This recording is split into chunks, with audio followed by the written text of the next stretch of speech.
Hello students, मैं Narendra Singh Bhadauria, director of समीक्षा institute.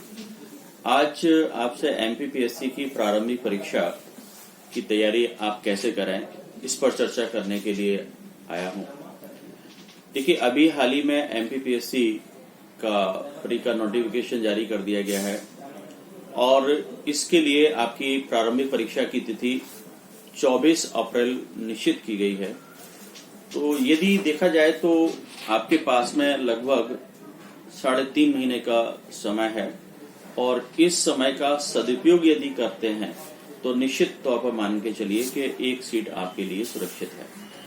हाँ, इसके लिए हमें यह ध्यान रखना पड़ेगा कि अभी तक एमपीपीएससी का जो ट्रेंड रहा है उसमें देखा जाता है कि लगभग 70 के आसपास यानी कि जनरल का मेल का कट ऑफ रहता है।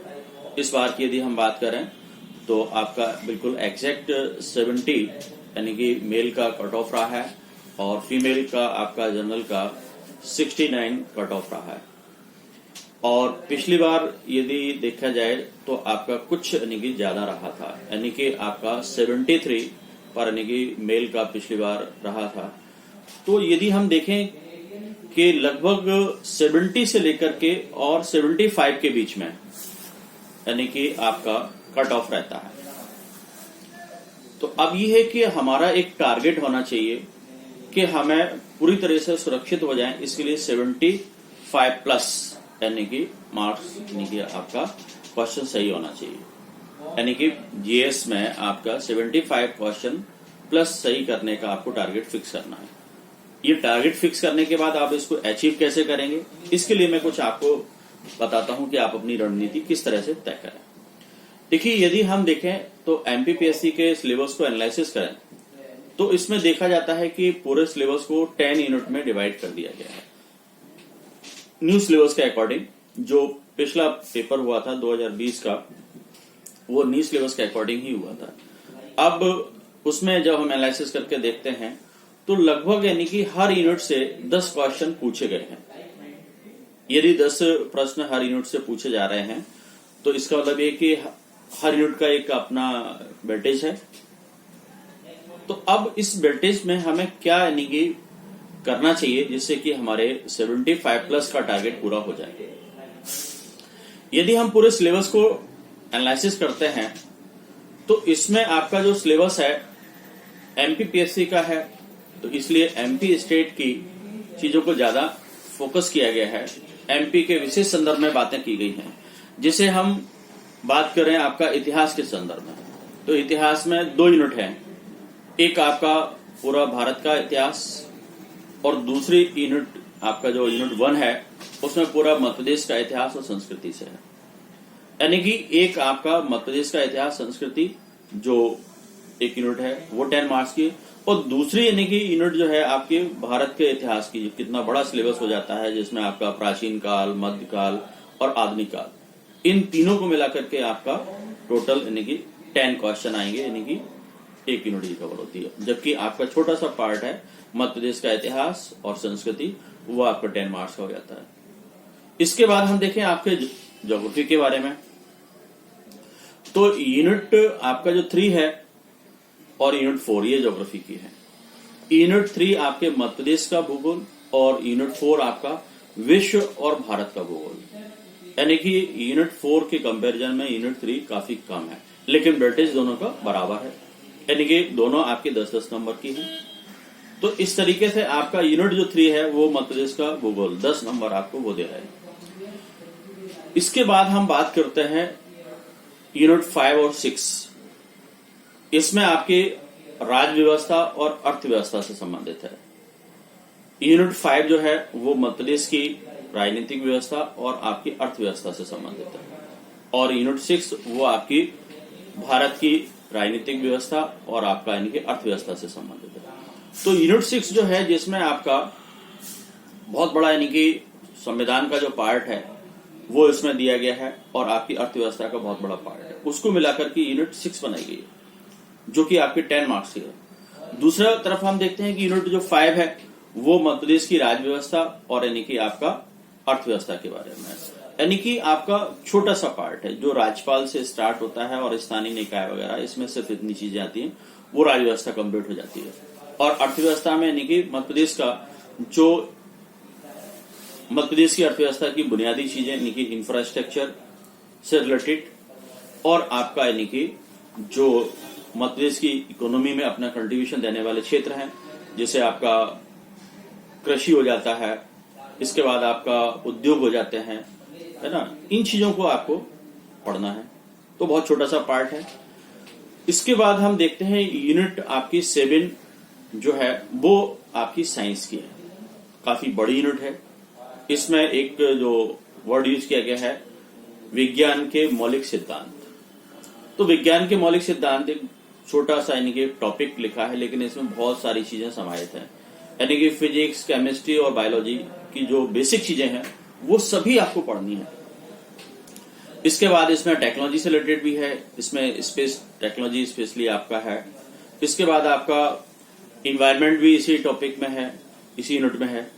इसके बाद आपका फूड प्रोसेसिंग भी इसी यूनिट में है, और स्पेसिफिक आपका बायोलॉजी में एनाटॉमी और आपका जो बहुत सारे यानी कि बॉडी के जो सिस्टम है उनको पढ़ना है। तो इस तरीके से ये काफी बड़ी यूनिट है आपका यूनिट 7। उसके बाद यूनिट 8 है। इसमें 2 टॉपिक स्पेशली हैं, एक आपका करंट का है, तो करंट में भी आपको नेशनल, इंटरनेशनल और एमपी लेवल का करंट पढ़ना है। और इसके बाद दूसरा इसी टॉपिक का है आपका इसी यूनिट में, वो है आपका स्पोर्ट्स से रिलेटेड।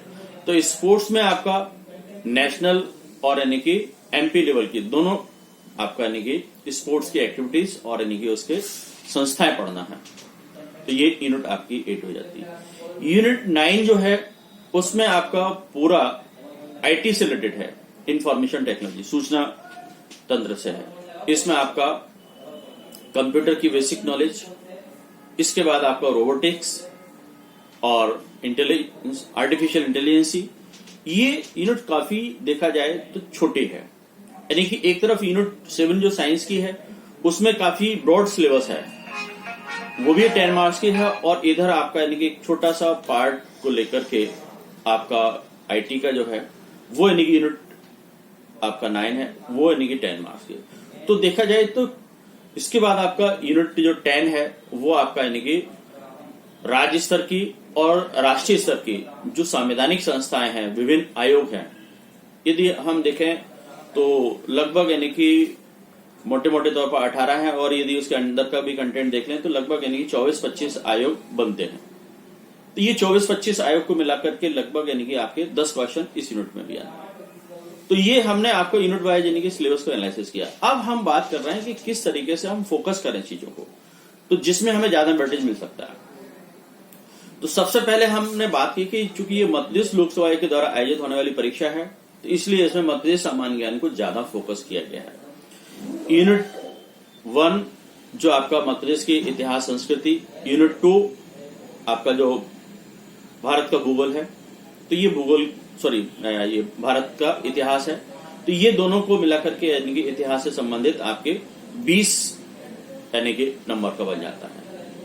इसके बाद आपका ज्योग्राफी की यूनिट 3 और 4 को मिलाकर के यानी कि मोटे मोटे आपके 2 यूनिट आपकी ज्योग्राफी की हो जाती है 20 नंबर की। उसके बाद आपका यूनिट 5 और 6 ये आपका राज्य व्यवस्था और अर्थव्यवस्था को मिलाकर के 20 नंबर का होता है।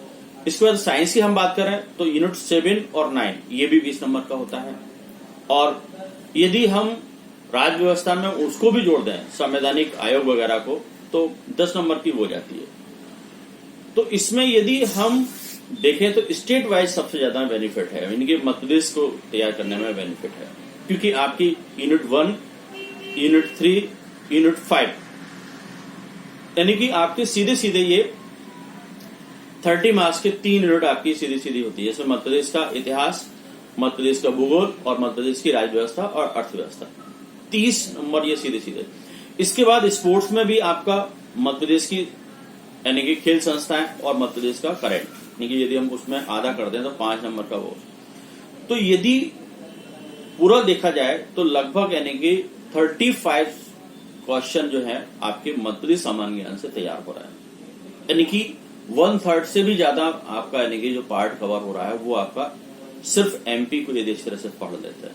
चूंकि आप एमपी पीएससी में अपियर होने जा रहा है, इसलिए एमपी को ज्यादा फोकस किया जा रहा है। तो आपको यदि इसको अच्छा एक अपना स्ट्रांग पॉइंट बना लेते हैं तो इसमें से ज्यादातर क्वेश्चन आपके सही हो सकते हैं, मतलब कम सिलेबस में ज्यादा क्वेश्चन कवर हो रहा है। फिर दूसरा जो हमारा फोकस होना चाहिए वो आपका राज्य व्यवस्था पर, उसमें आपका मध्य प्रदेश की राज्य व्यवस्था और आपकी यानी कि भारत की राज्य व्यवस्था वाला कवर हो रहा है। ये दोनों कवर होने के साथ साथ में आपकी संवैधानिक जो संस्थाएं हैं वो भी यानी कि राज्य व्यवस्था का ही एक तरह से पार्ट देखा जाए है, वहां से कवर हो रहा है। फिर इसके बाद आपका साइंस की 2 यूनिट कवर हो रही है, 7 और 9। तो ये वरीयता क्रम में यदि आप इसको रखेंगे तो आप निश्चित तौर पर मान के चलिए कि आपके इनकी क्वेश्चन ज्यादा से ज्यादा सही हो सकते हैं। अब ये पढ़ने के साथ साथ में आपको सबसे ज्यादा इंपॉर्टेंट वर्क करना है वो है कि क्वेश्चन आपको प्रैक्टिस करनी है। जो भी यूनिट आपने तैयार कर ली है उसके एमसीक्यूज आपको तैयार करना है। इसके लिए सबसे ज्यादा बेनिफिशियल हो सकते हैं समीक्षा इंस्टीट्यूट के नोट्स। समीक्षा इंस्टीट्यूट के नोट्स पूरी तरीके से यूनिट वाइज तैयार किए गए हैं। इसमें आपका हर यूनिट को एक स्पेसिफिक तरीके से तैयार किया गया है, जो कि अभी तक किसी भी इंस्टीट्यूट ने तैयार नहीं किया। इसमें मैं आपको बताता हूं कि समीक्षा इंस्टीट्यूट की खासियत नोट्सों की क्या है। इसमें यह है कि हर यूनिट के स्टार्टिंग में जो टॉपिक है उसको एक्सप्लेन किया गया है। टॉपिक को हर यानी कि डायमेंशन से एक्सप्लेन करने के बाद फिर उस टॉपिक में जो भी यानी कि सीधे सीधे क्वेश्चन बनते हैं उनको हमने 1 लाइन फैक्ट में महत्वपूर्ण तथ्यों के नाम से इनके लिखा हुआ है।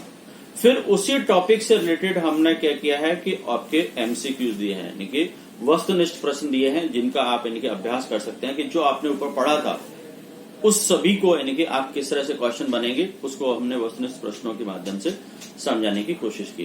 तो इस प्रकार से हम देखते हैं कि मध्य प्रदेश लोक सेवा आयोग के हर यूनिट को हमने इसी तरीके से तैयार किया है। और साथ में राज्य वन सेवा के लिए भी समीक्षा इंस्टीट्यूट के द्वारा सी सेट के पेपर को स्पेशली फोकस करते हुए उसके भी नोट्स तैयार किए हैं। समीक्षा इंस्टीट्यूट की जो प्रारंभिक परीक्षा से संबंधित जो नोट्स हैं इसमें लगभग आपके 20-22 यानी कि बुकलेट हैं और साथ में आपका प्रैक्टिस सेट पेपर भी है। ये सारा कुछ यानी कि समीक्षा इंस्टीट्यूट के यानी कि सेंटर से आप ऑर्डर करके मंगा सकते हैं, जिससे कि आप अपनी तैयारी का बहुत अच्छी तरह से कर सकते हैं और आने वाले 24 अप्रैल के एग्जाम को आसानी से आप क्रैक कर सकते हैं।